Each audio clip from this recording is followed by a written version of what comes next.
She never says it outright. She tests your mind before your body. After years of coaching men, I've seen it over and over. Attraction isn't about looks or charm. It's about emotional safety and how you handle truth. She studies your reactions like evidence, filtering, not flirting, to see if you can handle her full self without judgment. If you value truth over comfortable lies, hit that like and hype buttons immediately. Subscribe to this channel and tell me in the comments what city you're watching from. I want to know where my strongest, most aware men are tuning in tonight. Every woman runs 2 silent checks before letting things go deeper. They're subconscious, instinctive, and they reveal everything. Question 1. Can I trust you with my image? This isn't about secrecy, it's about safety. Can she be real, unfiltered, even wild with you, without becoming a story you tell? She's watching how you treat women when they're not in the room, how you talk about your ex, whether you gossip or stay grounded. When she asks casually, "What do you think of Jennifer?" She's not testing your taste, she's testing your discretion. If you judge, mock, or overshare, she retreats. If you're measured, respectful, and calm, she leans in. Trust doesn't create desire, it allows it. It's not the finish line. It's the door you have to pass through before the second question. The distance between trust and desire. Safety alone doesn't create attraction, it only allows it. This is where most men get confused, and honestly, where most relationship advice fails you. They think if they prove they're trustworthy, if they demonstrate they're good guys, that desire follows automatically. It doesn't. I've watched men spend months building trust, being reliable, showing up consistently, and then wonder why they end up in the friend category. They passed the first test but never understood there was a second one. They became safe without becoming interesting. They became trustworthy without becoming irresistible. You'll feel the room shift when she moves from trust to testing desire. She stops analyzing and starts mirroring. Her gestures begin to match yours. She picks up your speech patterns. She adopts phrases you use. This isn't conscious mimicry. It's her nervous system recognizing yours, syncing to it, preparing for deeper connection. That's when she suddenly wants to see your playlist or borrow your hoodie. These aren't random requests. She's looking for immersion, for evidence of your inner world, for texture she can absorb. She wants to know what you listen to when you're alone, what comforts you, what you surround yourself with when nobody's watching. Now she's asking the second question, the dangerous one, the one that determines whether this goes anywhere or stays in the realm of pleasant conversation and polite distance. Question 2. Can you handle my truth without flinching? This is the attraction test. This is where she finds out if you can hold space for her full reality, or if you need her to stay small, palatable, easy to categorize. This is where most men fail without even knowing they're being tested. She confesses something small but personal to measure your calmness. It might sound like nothing to you, but it's a carefully chosen revelation designed to test your reaction threshold. She's showing you a piece of herself that she usually keeps hidden and watching to see if you can handle it without trying to fix it, judge it, or run from it. I'm not easy to read. My ex said I'm complicated. I can be cold sometimes. I don't always know what I want. Sometimes I need to disappear for a few days. She watches your face like a lie detector.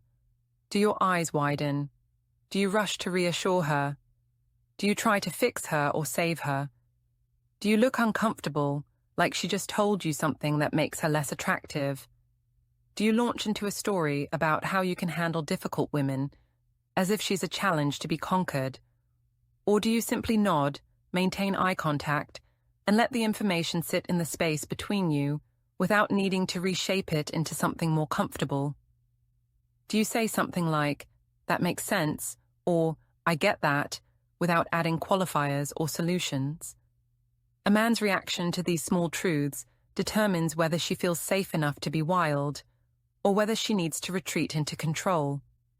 Because here's what most men don't understand. A woman's presence is strongest when she can bring her full self into a space without it being treated as an issue. The more real she feels, the more she wants to disappear inside it. Inside the moment, inside the connection, inside the possibility of you. When a woman feels like she can show you her edges, her contradictions, her mess, and you don't recoil or try to smooth her into something more manageable, that's when her body starts making decisions her mind hasn't fully processed yet. How women create emotional permission. Women build permission in layers. Trust first, truth second, tension third. This isn't manipulation, it's architecture. It's how we've learned to protect ourselves while still reaching for what we want. It's survival strategy and seduction strategy wrapped into one elegant dance. Picture this sequence. She meets you at a cafe, neutral territory, public space. She's watching how you treat the server, how you handle the uncomfortable silence when the conversation lags, whether you fill every pause with nervous chatter or whether you can let quiet exist. She's noting whether you interrupt her, whether you listen to respond or listen to understand, whether your phone stays face down or whether you check it every few minutes like you're waiting for something better to come along. Then maybe there's a drive. She suggests it casually, like it just occurred to her. Want to take the scenic route? This is her testing whether you can be alone together without the performance of public interaction. She's measuring how you respond to proximity, to the intimacy of a confined space, to the vulnerability of having nowhere to look but at each other or out the window. Do you get awkward? Do you fill the silence with a podcast or music? Or do you let the quiet settle and see what emerges from it? Then comes the doorway pause. This is the moment every woman creates intentionally. She stands at the threshold of her place, your place, wherever the evening is ending, and she waits. She's giving you the opportunity to make a move or to let the moment pass. She's watching whether you rush, whether you hesitate, whether you can read the invitation she's extending without her having to spell it out. She teases, "You're too calm, it's suspicious," while unlocking her phone just to check your reflection again in the black screen. She's measuring how you respond to her vulnerability, not her beauty. She's checking whether you stay centered when she reveals something real, or whether you start performing confidence to cover your own uncertainty. And if you fail that test, if you panic, if you perform, if you treat her confession like a problem instead of a gift, she'll delete the moment before it starts. She'll smile, say she had fun, and you'll never quite understand why nothing happened. You'll replay the evening in your head looking for the wrong things. You'll wonder if you should have been more aggressive, more romantic, more explicit. But the real failure was simpler. You couldn't hold space for her truth. What she does after you pass. The signals get quieter, not louder. That's what confuses men. They expect fireworks. They get whispers. They expect declarations. They get suggestions. Her tone softens mid-conversation. There's less performance in her voice. She stops trying to impress you and starts letting you see her tired, her distracted, her genuinely amused instead of politely entertained. She'll say things like, "I'm so exhausted," without apologizing for not being more upbeat. She'll complain about her day without adding, "But I'm fine, really." She's letting you see her unfiltered. Her texts get shorter, but the timing tightens. Instead of long messages spaced hours apart, you get thinking about what you said at odd moments. You get photos without captions. You get questions that assume continuation. Tuesday or Wednesday? Not, "Are you free sometime?" but, "Which works better for you?" She's already decided she wants to see you. She's just coordinating logistics. She finds excuses to overlap schedules. She mentions she'll be near your neighborhood. She suggests meeting for coffee before she has another commitment, knowing coffee will turn into a walk, and a walk will turn into sitting on a bench talking until her other plans don't matter anymore. She's creating opportunities for spontaneity while pretending it's all coincidence. She asks, "You free Tuesday?" pretending it's random. It's never random. She's already checked her calendar, already moved things around, already decided she wants to carve out space for you before you've even answered. She might have cancelled something else to make that time available. She'll never tell you that, but it's true. Attraction hides in logistics. When a woman starts reorganizing her time to accommodate you without making a big deal about it, without expecting credit for the accommodation, she's already decided something important. She's decided you're worth the effort. She's decided the possibility of you is more interesting than whatever else she had planned. But the real confirmation doesn't happen in words. It never does. The silent confirmation. She lets silence last longer than comfort allows. This is the moment most men panic and talk themselves out of the opportunity sitting right in front of them. Picture this. You're saying goodbye. You've walked her to her car or her door, or wherever the evening ends. You're standing there, and the natural end point of the conversation has passed. Normally, this is where people say, "Well, I should go," and the spell breaks. But she doesn't say that. She just stands there, holding your gaze. Maybe she's smiling slightly. Maybe she looks down and then back up. But she's not moving. She's not creating the exit. She's waiting to see if you can tolerate the weight of this moment, if you can let it expand instead of rushing to fill it or end it. This is her answer. This is her yes before the question has even been asked. Or watch for this. She laughs at something you said, and instead of looking away, like people normally do when laughter fades, she holds the eye contact.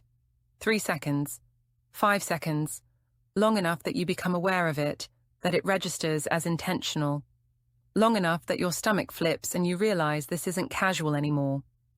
Her friend texts her later, "So?" And she just replies, "He's different." She doesn't explain it because she doesn't fully understand it herself yet.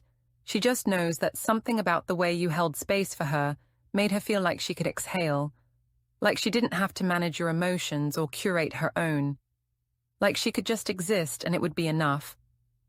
Women don't confess attraction. We let it echo. We create moments of resonance and wait to see if you can hear them. We leave openings and watch to see if you're perceptive enough to notice them, confident enough to step through them, patient enough to let them develop naturally. And if you push for proof, if you ask directly, "So do you like me?" you break the illusion. You force her to verbalize something that only works when it stays in the realm of feeling, of tension, of possibility. You make her responsible for naming what should unfold organically. And most women will retreat from that pressure, not because they don't feel it, but because the question itself reveals you don't understand how this works. The mistake. Most men make you verbalize what women want to feel.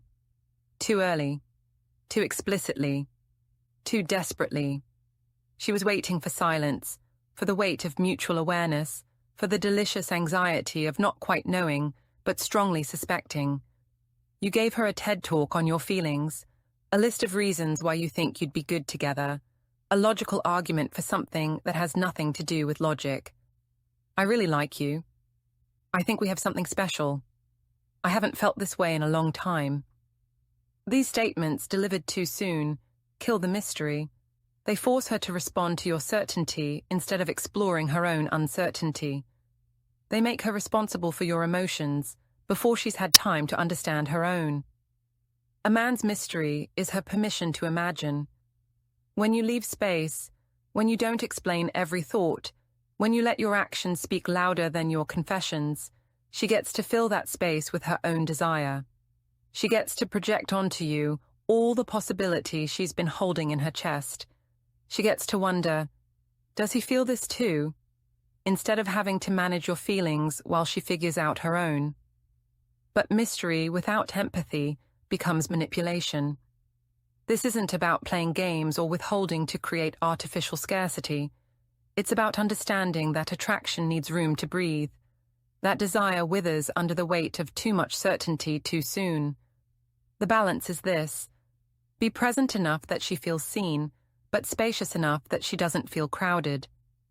Be honest enough that she trusts you, but reserved enough that she stays curious.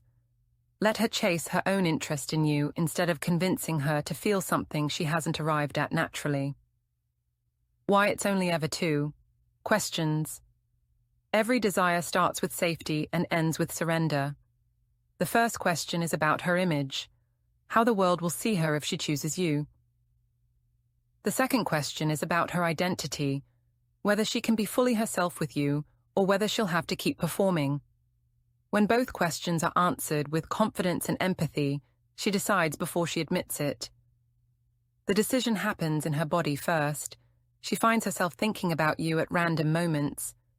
She catches herself smiling when your name appears on her phone. She starts to imagine scenarios that haven't happened yet. That's why she tells her friend, "I can't explain it. I just feel calm around him." It's not that you make her heart race, though that might happen too. It's that you make her nervous system settle. You make her feel like she doesn't have to be on guard, like she can stop managing and start experiencing. And that's when she starts looking for reasons to see you again. Not just accepting your invitations, but creating opportunities, suggesting plans, building continuity between moments instead of treating each interaction as a standalone event. She's building momentum towards something she hasn't named yet but can feel approaching. The uncomfortable secret. A woman doesn't fall for how you look. She falls for how you listen when she stops performing. Every woman spends most of her life performing some version of acceptability, being pleasant, being accommodating, being the version of herself that makes other people comfortable. It's exhausting. It's suffocating.